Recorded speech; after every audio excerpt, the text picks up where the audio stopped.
চট্টগ্রামের শিক্ষামন্ত্রী মহিবুল হাসান চৌধুরীর বাসভবনে হামলা হয়েছে। আজ রোববার সন্ধ্যায় এ ঘটনা ঘটে। জানা গেছে, বৈষম্য বিরোধী ছাত্র জনতার মিছিল নগরীর ১৬ শহর এলাকা অতিক্রম করার সময় শিক্ষামন্ত্রীর বাসায় এই হামলা হয়। এ সময় মন্ত্রীর বাসভবনে থাকা কয়েকটি গাড়ি ও বিভিন্ন জিনিস ভাঙচুর করা হয়। মন্ত্রীর ভগ্নিপতি সেলিম আক্তার চৌধুরী বিষয়টি নিশ্চিত করেছেন। তিনি বলেন, বিক্ষোভকারীরা মন্ত্রীর বাসভবনে হামলা করেছেন বলে খবর পেয়েছি। আমরা ঘটনাস্থলে যাচ্ছি।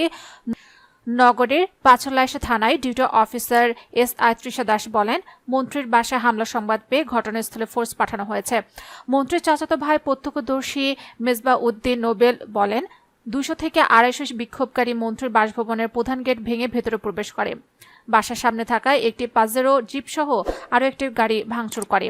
এরপর বৈঠকখানায় জানালার কাচ, ফুলের গাছ তছনছ করে।